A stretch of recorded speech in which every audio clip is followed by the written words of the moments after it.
Right, so my definition of self-love basically means to accept yourself as you are and to understand yourself and not pay much heed to what other people think of you.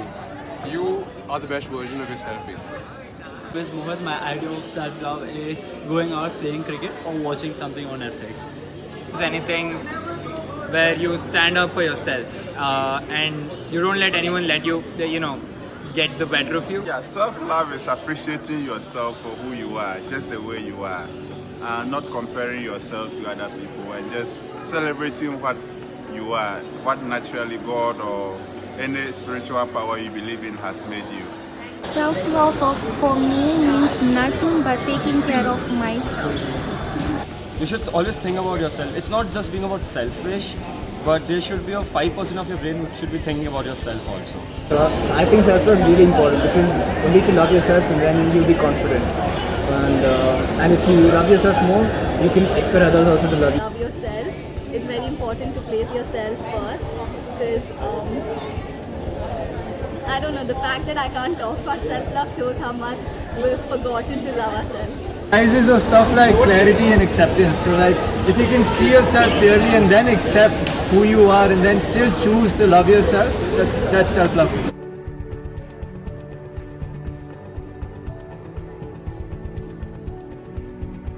Me being confident in my own skin, I'm extremely confident. I love myself. However, I've seen a lot of people who've been subject to a lot of social stigma about their weight and their size, which I don't really think matters much. I love myself. I'm very much comfortable with my own self. In fact, I enjoy my own company. That's all. I love myself and Yes, I'm comfortable with my skin and everything else because I think I have it easy. I mean, obviously there's room for improvement, but as a guy, I'm fair, I'm tall. I mean, I'm decently good looking. So yes, I think I have it easy, but other people not so much. I mean, in school there was this one girl. She was very insecure about herself just because her mom said that "Tu to kali hai life mein, teko ladka bhi nahi milega. What will you do?" That's horrible. Whatever God has given us, we should accept it. There are people who go for plastic surgeries and all which can be done with synthetic. But what I believe is whatever God has given me and whatever I can do with my body, I should do that. So I'm very much comfortable with who am I. Accepting myself or my color, my skin or my body. I've been through situations where in school people used to be very racist. They used to comment on your color, and it was very difficult to adjust there because living with people who are negative and who fill in negatives about yourself to you, I think it was very difficult for me to cope up. A lot of times I think I've cried so much about it, but I think it's not just in school. That was just the start of it. A lot of people go through it in colleges, workplace. Yeah, I mean, I'm a little overweight, so that's one thing. But even otherwise, I guess I'm neutral about it, and I've had very supportive friends. So yeah, I've never had any comments per se on anything that would make me feel bad about me or physically not love myself. In my skin, I'm from Africa, West Africa, Ghana, and I don't look like many people here, and I don't expect them to see me as an Indian. But then I'll never bother about how somebody sees me. I mean, I really appreciate the way I am, and I'm an African. I have to represent Africa well here. Yeah, I'm comfortable with my own body. I understand my limitations and I limit my expectations about it. But I don't think in general society, there isn't that much of a prevalence of body positivity, right? Because this one time when I was doing an internship, I had a colleague. She was a little on the heavier side, and just because of that, I think a lot of opportunities that should have come her way didn't come there because I think people just assumed that she couldn't do it. Made assumptions that maybe she was lazy, she was inefficient, which might not have been the case. They never gave it a shot, and I think that needs to change. I'm really fine with the skin color that I have and the hair that I have. But the problem is, in our Indian society, the women particularly are told to be in a certain way, told to be that if you're this fair, then you get this family.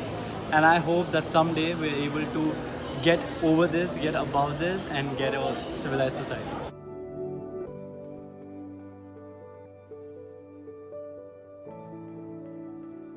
So on a scale of 1 to 10, I'd basically rate myself 11 because I'm way confident, and yeah, I think I'm a good individual overall, so I really don't mind. I would like to give a wacky number like 6.9, but you know what, I'm comfortable with like a 7, so yeah, more rounded off. To rate myself 6.5 because there's always room for improvement, and why not? On self-love, I would give myself 0 because I'm not doing something very much which my body demands. I will rate myself maybe a 7, not because I don't love myself. So rating myself, being very modest, I'm going to rate myself at 8 on 10. I love 9 over 10 because I think I'm intelligent. I'm Myself a strong 9.5. I mean, I could call it borderline.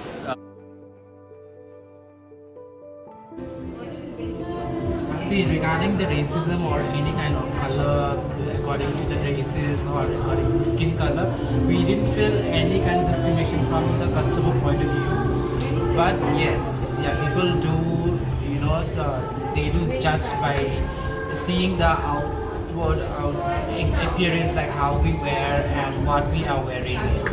So that's again some people, not all the people who comes to the store, but it depends on the person's point of thinking also. So in that case, like, we do feel some kind of things, but other than that, everyone nowadays is well educated and they are more exposed to this kind of issues. So that much of issues regarding any kind of racism. But yeah, as we are from outside, we are from outside of the state, so we do feel some kind of difficulty when we deal with customers who cannot speak the local language, Hindi or English. So that only that part we feel some difficulty. The rest of now everyone knows English, so we are comfortable. So hi, so yeah, sometimes I do feel like, you know, makeup gives me like more self-confidence. Like for example, I'm giving my experience here. When I don't do any makeup and I stay here, then as like it becomes an agenda as well. Like, you know, most of the people thought like females are the makeup artists and we are not the makeup artists. So when I don't do makeup, you know, they might sometimes ask like, can you call one of the makeup artists? You know? And when I say I am a makeup artist, they were like shocked. So when I put on makeup like this, it gives me more self-confidence, and to them as well, they believe more. So I'm not saying like I'm not comfortable with my own skin, but it depends on like, you know, the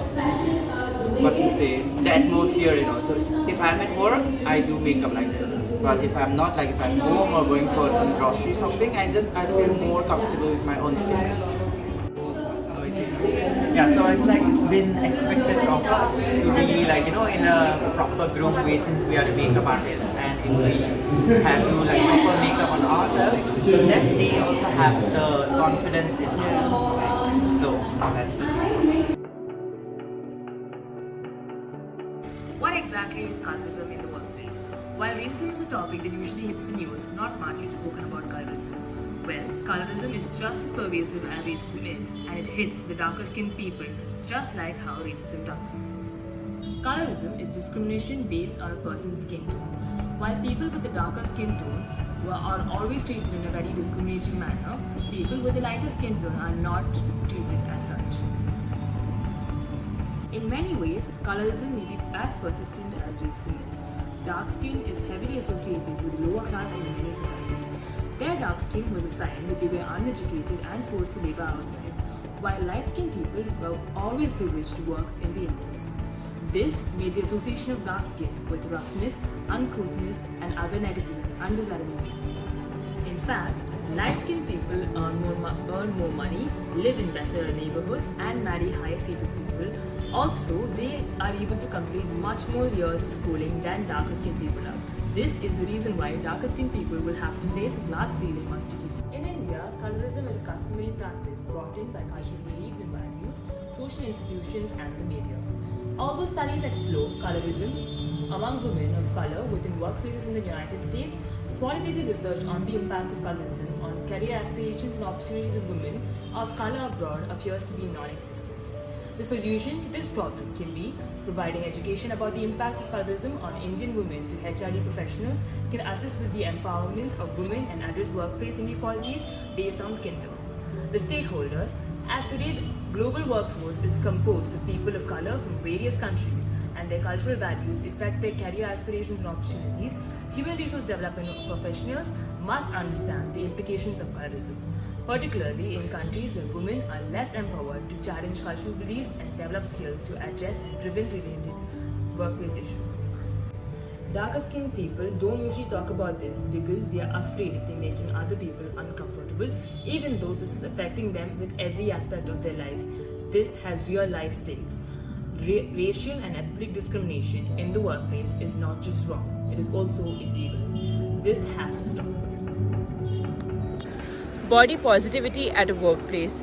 Body image is not only how we see our physical appearance, but it also offers a good insight into how we regard ourselves, like our sense of self.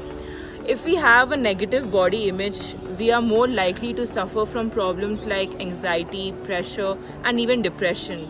These feelings can prevent us from performing our best of ability, especially in a professional environment. It is safe to say our connection with our body is more than just how we look, but it is also an emotional connection that we have with it. Dove conducted a survey with 5,165 women ranging from the age of 20 and 30, talking about what do they feel about their self-confidence and their communication skills. And 4 out of 10 women felt that they're not confident in their own body types or relating to their skin color, hair, and just their appearance. Such a result reflects how people's skills and communications can be jeopardized by the lack of acceptance in their own self, which is a very important key skill at a workplace of how you talk, your confidence, everything matters a lot at a workplace. If you face any sort of body image issues, try to ditch the standard. Be unapologetically you and allow your talents and abilities to shine through you. Your performance and everything really matters at a workplace. Do not be afraid to speak up. Work on you, your own insecurities and negative body image so that you can radiate confidence and be the successful person that you want to be. Seek out companies that celebrate, motivate, and promote based on performance and truly take care of their employees. I hope I could create an impact for all of you to know that how important it is to be happy and confident and give more of self-love to yourself and be confident in yourself. Body modification or body alteration is the deliberate altering of the human anatomy or human physical experience. In its broadest definition, it includes plastic surgery, socially acceptable decoration, for example, common ear piercing in many societies. We'll be focusing on body art and piercing. In many societies and workplaces, body modification is looked down upon as it gives people the impression that the person is non-qualified and has less aspiration in life. Furthermore, people see a person with such modification like tattoos and piercing that they do not take this person seriously and look down on this individual. Jobs are frequently denied to people revealing such body modification. We feel that it is injustice as body modification is just a way of expressing one's feeling. And it is how an individual expresses their love towards themselves. A person has the right to do whatever they wish to with their body and should not be looked down upon for having a few modifications. It is said that true quality of life comes from a lasting harmony between body and the mind. If modifying one's body makes that person feel better and more confident, then it is definitely the best thing for him or her to do, no matter what the public opinion is. You around can see a lot of sportsmen and celebrities going around with these tattoos or body piercing. The whole reason for the existence of these modifications is because it makes the person feel a lot more confident. I think self-love starts from within. No one can teach you it. I can talk to you about it for hours and hours of how I found it, but initially I feel that women need to find it within themselves first.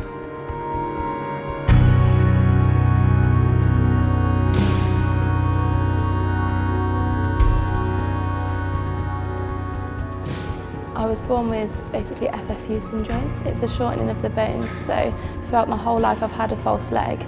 The bullying sort of affected me by the way that I wouldn't really want to wear dresses. I never used to wear skirts. I always used to choose jeans purely because I thought if I wore jeans no one's going to notice, so no one's going to ask me questions or say comments.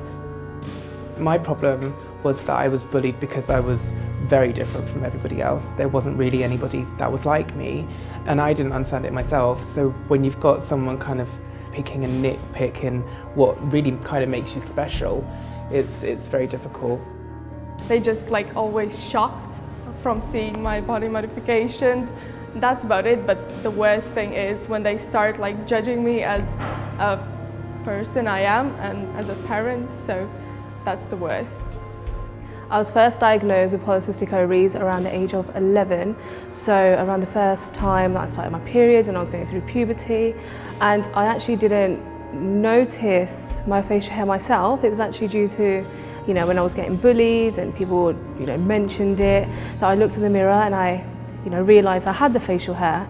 I keep my facial hair to promote body confidence, to promote diversity in society, and to show people that it's okay to be who you are and still love yourself.